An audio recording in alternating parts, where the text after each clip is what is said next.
L'eau agricole, c'est une eau normalement qui est tarifée. C'est une ressource primordiale pour tout exploitant. En exploitation sur un territoire. Nous n'avons pas à l'heure actuelle accès à l'eau agricole parce qu'elle n'existe pas sur Saint-Martin.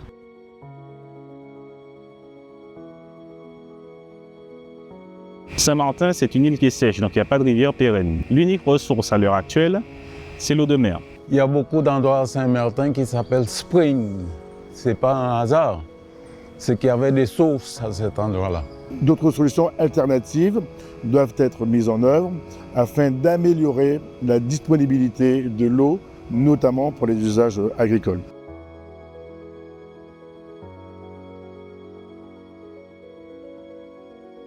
À l'époque où l'île était complètement déserte et même pas encore habitée, il y avait une végétation tropicale, il y avait des ravines où l'eau s'écoulait de manière intermittente, il y avait les étangs avec des oiseaux, de la faune et de la vie.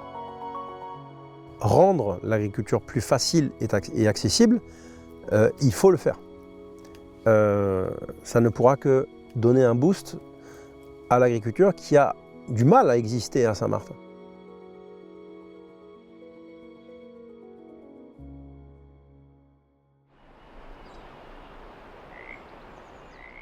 À l'époque des Amérindiens, d'abord, il ne faut pas imaginer qu'il y avait une population de 40 000 habitants comme aujourd'hui à Saint-Martin. Et ils se sont installés principalement le long des ravines, à l'intérieur des terres, pour être à proximité de sources d'eau. Ils avaient des céramiques aussi qu'ils utilisaient pour recueillir l'eau de pluie quand il pleuvait. Et puis plus tard, quand l'agriculture va s'installer, la culture du coton, du tabac, puis de la canne à sucre, il va y avoir des besoins en eau. Soit on creusait des puits jusqu'à 3 mètres, jusqu'à 6 mètres de profondeur. Dans certains secteurs, au pied des montagnes, au bord des ravines, comme à Colombier, on creusait des puits, on faisait des margelles en pierre et on puisait l'eau avec un seau, avec une corde.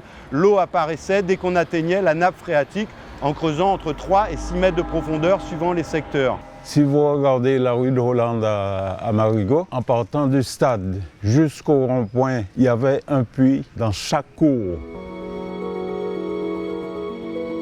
Ici, on est près du puits public de la rue de Hollande qui se trouve juste à l'entrée du stade Van ter Poel.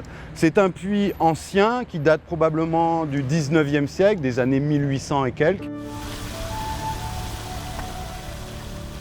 Ce puits-là, il a été recouvert de ciment, probablement dans les années 40, dans les années 50, mais autrefois il était complètement ouvert en cercle ici. Et puis avec la modernisation, les citernes ont commencé à se construire à partir des années 40, 50, 60, sous les galeries des maisons. Dans l'histoire, Saint-Martin était entre les îles, les grandes îles de la Caraïbe, n'était pas une île très bien irriguée, puisqu'on n'a pas de volcan, on n'a pas donc de terre volcanique, et il y avait beaucoup moins de ruisseaux et des choses comme ça. Je peux vous le dire qu'avec les histoires que j'ai entendues raconter mon grand-père, dans les années 60, il faisait du beurre. La première production qu'il y avait à Saint-Martin dans le temps, c'était l'élevage. L'herbe poussait en abondance dans les années 60 quand il a acheté l'exploitation. Au fil des années, on voit les sécheresses s'installer de plus en plus longues et de plus en plus rudes aussi. Je me rappelle, en 2015, on avait une sécheresse qui avait duré juste quelques mois. 2022, c'était des sécheresses de 15 mois. Donc, et après, oui, on dit sécheresse tout parce qu'on est une île très sec, mais comparé à la Guadeloupe, Saint-Martin est sans cesse dans une période de sécheresse. Donc là, c'est une piscine que j'avais fait construire en 2023. J'avais un projet de mettre en marche pour les oies et les canards. Et cette année, on voit qu'elle est vide, elle est quand même complètement sèche. C'est pour ça que je peux dire que déjà, en termes de quantité d'eau, alors qu'il continue à pleuvoir, la fréquence de pluie a diminué et la quantité a surtout diminué.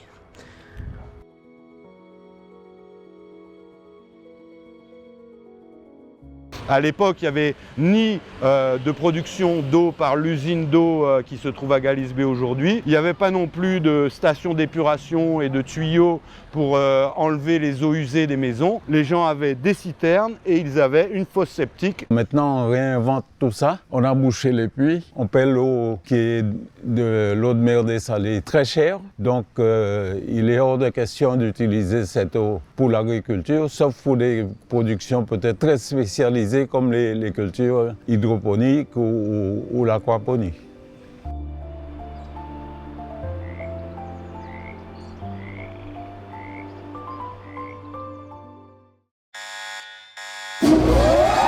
Bonjour à tous, Bruno Rosillette, directeur des opérations à l'établissement des eaux et assainissement de Saint-Martin.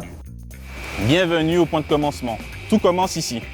La prise d'eau de mer se trouve là. La prise de la ressource brute est ici. C'est une eau de mer. Elle se trouve au niveau des jalons. Il y en a 3. Il y en a une en fonctionnement. Donc ici, l'eau est prélevée et se retrouve ensuite dans un puits à l'équilibre. Alors, cette zone de filtration, de microfiltration, équipée de filtres à sable, on peut appeler des FAS. L'eau fait un circuit de haut en bas avec une pression qui est importante et elle passe à travers une sorte de passoire. Et du coup, à partir de là, l'eau est traitée. Donc, les premières particules sont récupérées ou sont bloquées au niveau du bloc, au niveau du filtre, de la filtration. Et ce qui en ressort, c'est déjà une eau qui est pré-traitée. Et à partir de là, une fois l'eau traitée, ou du moins déminéralisée, elle passe dans la dernière étape qui est la reminéralisation à l'hypochlorite de sodium et ensuite elle est envoyée vers les réservoirs. L'eau potable, c'est coûteux, ça c'est une certitude. Il peut exister des ressources alternatives comme les eaux de forage, par exemple, mais qui ont des débits limités. Il faut également se pencher sur la qualité de ces eaux-là et aussi le taux de renouvellement, de régénération de ces eaux-là, mais également les eaux de pluie, les eaux pluviales. Maintenant, pour revenir à l'eau potable, les parcelles qui se trouvent à proximité peuvent être accordées, mais si on pousse plus loin la réflexion, peuvent faire l'objet d'une tarification spécifique. Angéline Laurence, 3e génération éleveuse à Saint-Martin. Emmanuel Jiménez Richardson, donc agriculteur bio à Colombier. Il y a naturellement une rivière, un ruisseau en fait, un vestige de ruisseau. Quand ma maman était petite, il s'y baignait, l'eau disparaît de plus en plus en fonction de son utilisation, mais il y a d'abord une nappe phréatique, puisque c'est une vallée qui va jusqu'à la mer à Cripplegate, qui est la même vallée en fait, Friars Bay, tout ça. Et puis, comme nous sommes une île avec du calcaire, il y a aussi des poches, des ravines, des écoulements. Hop. Donc ça, c'est un abreuvoir relativement moderne, mais qui est construit sur un puits existant, qui avait été fait à l'époque. J'ai la possibilité de mettre à l'eau de la ville, quand besoin, et j'ai également une pompe qui va sur le puits.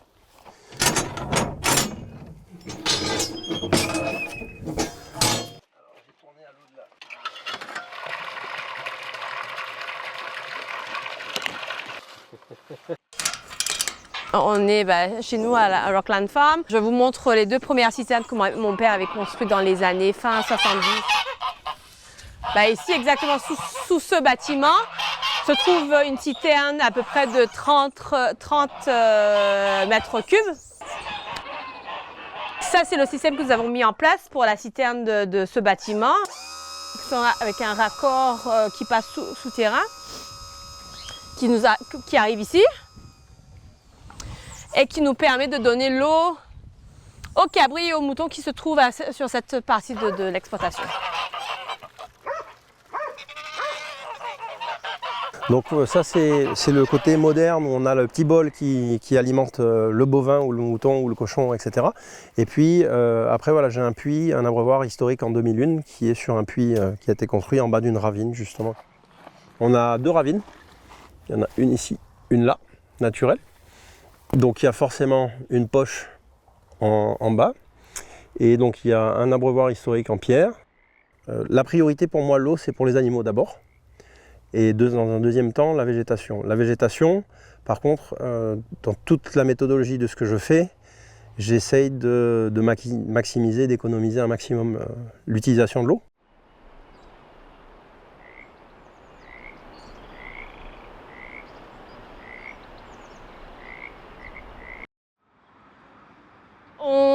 On arrive sur le bassin, le puits d'eau que mon grand-père avait fait le forage dans les années fin 60. Ici, ils ont creusé à peu près à une profondeur de 60 mètres. Elle touche une nappe phréatique. Même pendant les grosses périodes de sécheresse, on avait toujours accès à l'eau.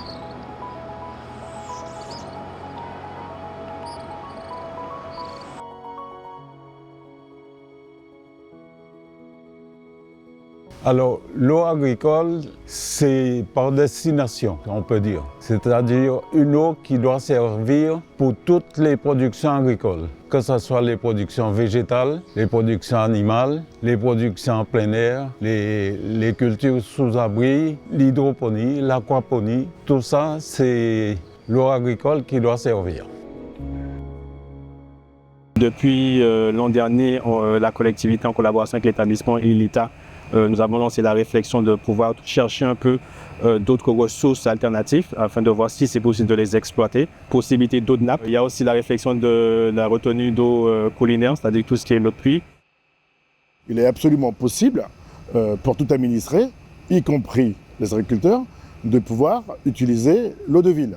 Je dirais oui et non. Nous sommes résilients, donc on a toujours trouvé des solutions. Jusqu'à présent, on a toujours tourné vers les puits publics, des citernes, même s'entraider. Donc je ne sais pas, je ne peux pas parler, on verra à terme si je peux encore mieux travailler mes réserves d'eau, on va dire. Mais j'ai dû passer à l'eau de la ville aussi, bien sûr, absolument. Et j'ai des grosses dépenses. Nous connaissons la rareté et le prix de l'eau. D'autres solutions alternatives doivent être mises en œuvre afin d'améliorer la disponibilité de l'eau, notamment pour les usages agricoles.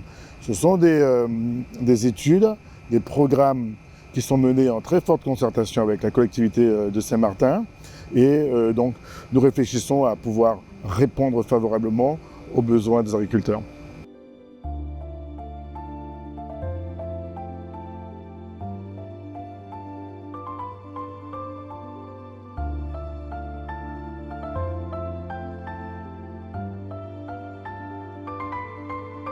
Pour développer l'agriculture à Saint-Martin, ce qu'il faut savoir, c'est que avant la colonisation, l'île était couverte de forêts, d'une grande forêt tropicale. Et quand les colons sont venus pour planter du tabac, du coton ou de la canne à sucre, qu'est-ce qu'ils ont fait?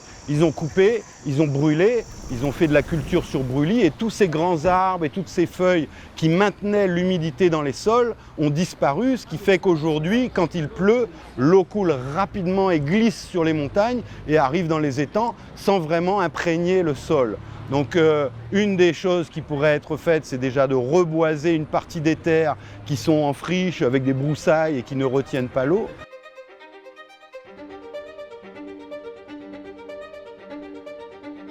Donc il faut mettre en exploitation l'existant et il y a de l'eau en suffisance pour une production agricole importante. Il y a des pays qui sont plus secs que Saint-Martin qui produisent.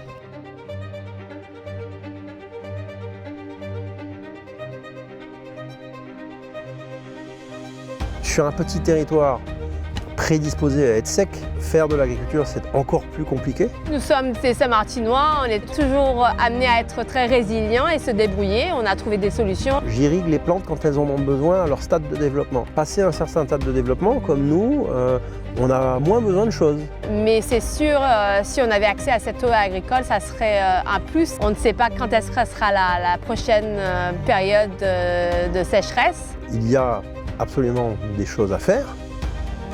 Il y a absolument des choses disponibles. Tout est une question de les mettre en place.